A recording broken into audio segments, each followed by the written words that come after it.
कभी सोचा है किसी की जिंदगी की कहानी कहने के कितने अलग अलग तरीके हो सकते हैं। मतलब कुछ कहानियां ना एक गहरे जख्म जैसी होती हैं जो बस एक पल में सब कुछ बयां कर देती हैं। और वहीं कुछ कहानियां होती हैं एक विशाल नदी की तरह जो अपने साथ न जाने कितनी पीढ़ियों की यादें बहा कर ले आती हैं। तो सवाल यही है कि एक जिंदगी की कहानी को कैसे कहा जाए। क्या उसे एक अकेले फोकस चैप्टर की तरह देखें या फिर एक बहुत बड़ी कई पीढ़ियों तक फैली हुई महागाथा की तरह। आज ना हम इसी सवाल की गहराई में उतरेंगे। हम चलेंगे हिंदी साहित्य के दो ऐसे दिग्गजों की दुनिया में जिन्होंने अपनी जिंदगी की सच्चाई को दो बिल्कुल अलग लेकिन उतने ही पावरफुल अंदाज में हम सबके सामने रखा। तो देखिए, एक तरफ है मन्नू भंडारी और उनकी किताब एक कहानी ये भी। ये उनके एक राइटर बनने के सफर का एक बहुत ही पर्सनल, बहुत ही फोकस्ड किस्सा है। और फिर दूसरी तरफ है हरिवंश राय बच्चन और उनकी वो 4 वॉल्यूम की जबरदस्त आत्मकथा क्या भूलूं क्या याद करूं, जिसकी जड़ें आप मानेंगे नहीं उनके जन्म से भी सदियों पुरानी हैं। तो चलिए तैयार हो जाइए इन दो बिल्कुल अलग दुनियाओं में गोता लगाने के लिए। तो चलिए शुरुआत करते हैं मन्नू भंडारी से। उन्होंने अपनी कहानी के इंट्रोडक्शन में ही एक ऐसी बात कही ना जो उनके पूरे नजरिए को एकदम साफ कर देती है। ये उनके अपने शब्द हैं। वो साफ साफ कहती हैं कि ये उनकी पूरी आत्मकथा नहीं है, ये तो बस उनकी जिंदगी का वो एक टुकड़ा है जिसमें उन्होंने एक लेखिका के तौर पर अपनी पहचान बनाई। और ये अपने आप में सोचकर देखिए कितनी बड़ी बात है। जिंदगी को एक सीधी लाइन वाली कहानी की तरह नहीं, बल्कि कई कहानियों के कलेक्शन की तरह देखना। और उनकी ये पहचान सच पूछिए तो संघर्ष की आग में ही तपी थी। घर में एक तरफ पिता थे जो थे तो सेंसिटिव, लेकिन उतने ही कह सकते हैं अहंकारी भी। घर का माहौल आज़ादी के आंदोलन से गूंजता रहता था। और फिर कॉलेज में उन्हें मिली उनकी टीचर शीला अग्रवाल, जिन्होंने उनके अंदर जो विद्रोह की एक चिंगारी थी ना, उसे हवा दे दी।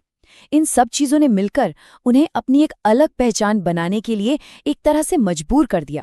लेकिन उनकी जिंदगी का जो सबसे बड़ा, सबसे अंदरूनी संघर्ष था, वो तो तब शुरू हुआ जब उनकी शादी हुई अपने जमाने के बहुत मशहूर लेखक राजेंद्र यादव से। बस यहीं से उनके अंदर 2 हिस्से हो गए। एक थी आजाद लेखिका मन्नू भंडारी और दूसरी एक पत्नी। और ये जो विरोधाभास थे ना, ये आज भी कितने रिलेटेबल लगते हैं। मनु जी लिखती हैं कि जब वो बीमार होती थीं तब भी उन्हें गहरी अनदेखी झेलनी पड़ती थी। राजेंद्र जी को मतलब एक प्रेमिका में जो दबंग और आज़ाद ख्यालों वाला अंदाज पसंद था, वही चीज़ उन्हें अपनी पत्नी में मंजूर नहीं थी।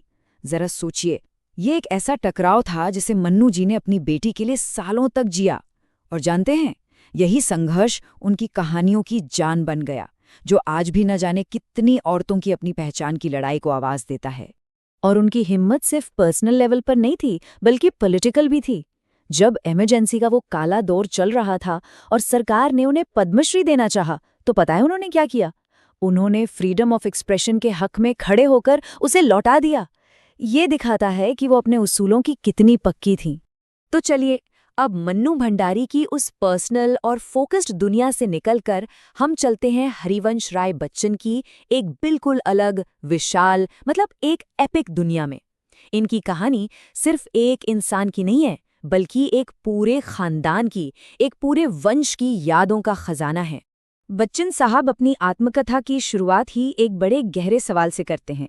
सवाल ये है कि कोई परंपरा, कोई ट्रेडिशन जिंदा कैसे रहता है जब उसके सारे असली हिस्से, सारे ओरिजिनल पार्ट्स खत्म हो चुके हों। और इस सवाल का जवाब देने के लिए वो एक ऐसी कहानी सुनाते हैं जो आपके जहन में हमेशा के लिए बस जाएगी। ये कहानी है एक हुक्के की।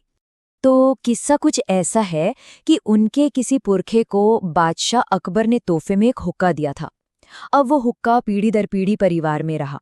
वक्त के साथ उसकी मिट्टी की चिलम टूट गई तो नई लगा दी गई। फिर उसकी लकड़ी की नली खराब हो गई तो उसे भी बदल दिया गया। और आखिर में उसका जो पीतल का बेस था वो भी घिस गया और वो भी बदल दिया गया। और असली जादू कहानी का यहीं पर है। उस हुक्के का एक भी हिस्सा ओरिजिनल नहीं बचा था, लेकिन परिवार के लिए वो आज भी अकबर का दिया हुआ हुक्का ही था। बच्चन साहब के लिए हमारी संस्कृति, हमारी परंपराएं, हमारे परिवार, सब कुछ इसी हुक्के की तरह है। बाहर से सब कुछ बदलता रहता है, पर अंदर की जो आत्मा है वो वही रहती है। आज की इस भागती दौड़ती दुनिया में ये सोचना वाकई कितना जरूरी है कि हमारी असल जड़ें क्या हैं। और यही वजह है कि बच्चन की इस किताब को सिर्फ एक आत्मकथा नहीं बल्कि उस जमाने का एक जीता जागता सोशल डॉक्यूमेंट माना गया। धर्मवीर भारती जैसे बड़े बड़े क्रिटिक्स ने इसकी अनप्रेसिडेंटेड फ्रैंकनेस मतलब अभूतपूर्व स्पष्टवादिता के लिए इसे हिंदी लिटरेचर का एक मील का पत्थर, एक लैंडमार्क कहा। लेकिन इस पूरी महागाथा के दिल में एक बहुत ही नाजुक और दर्द भरी प्रेम कहानी भी है। ये कहानी है उनकी पहली पत्नी श्यामा के साथ उनके रिश्ते की। वो श्यामा को प्यार से जॉय यानी आनंद बुलाते थे और श्यामा उन्हें मजाक में सफरिंग यानी पीड़ा कहती थी। और उनकी कहानी वाकई दिल तोड़ देने वाली है। श्यामा को उस जमाने की लाइलाज बीमारी टीबी हो गई और उसी दौरान बच्चन साहब भी बहुत गंभीर रूप से बीमार पड़ गए। श्यामा ने अपनी जरा भी परवाह नहीं की और दिन रात उनकी सेवा में लगी रही। और किस्मत का खेल देखिए, जिस दिन बच्चन जी पूरी तरह से ठीक हुए, ठीक उसी दिन श्यामा की अपनी हिम्मत जवाब दे गई और वो हमेशा के लिए चली गई। ये प्यार और बलिदान की एक ऐसी कहानी है जो सच में आंखों में आंसू ले आती है। तो हमने दो बिल्कुल अलग अलग रास्ते देखे। एक रास्ता जो इंसान की अंदरूनी दुनिया में गहरे उतरता है और दूसरा जो पीढ़ियों के इतिहास को अपने अंदर समेट लेता है। पर सवाल अब ये उठता है कि आखिर ये दोनों ही कहानियां आज भी हमारे दिलों में इतनी जिंदा क्यों हैं? भले ही मन्नू भंडारी का रास्ता पर्सनल स्ट्रगल को बहुत करीब से देखने का था और बच्चन साहब का रास्ता था पीढ़ियों की एक शानदार कहानी सुनाने का, पर दोनों की मंजिल, दोनों का गोल एक ही था। और वो मंजिल थी इंसानी तजुर्बे की उस गहरी, उस यूनिवर्सल सच्चाई को पकड़ना जो हम सबको एक दूसरे से जोड़ती है। और इन दोनों महान किताबों से हम कुछ बहुत गहरे सबक सीखते हैं। पहला ये कि एक आत्मकथा सिर्फ एक इंसान की कहानी नहीं होती, वो इतिहास और समाज का आईना होती है। दूसरा कि अपनी सच्चाई को बिना किसी मुखौटे के कहने के लिए जबरदस्त हिम्मत चाहिए, खासकर आज के दौर में। और सबसे बड़ी बात कि एक इंसान की जिंदगी अगर पूरी ईमानदारी से बताई जाए तो वो एक पूरे के पूरे जमाने की कहानी बन सकती है। और आखिर में एक सवाल जो हम सबके लिए है, अगर आपको अपने जीवन की कहानी सुनानी हो तो आप कहाँ से शुरू करेंगे? अपनी पहली याद से जैसा मन्नू भंडारी ने किया, या फिर घर में रखे उस पुराने हुक्के की कहानी से जो शायद पीढ़ियों से वहीं पर है?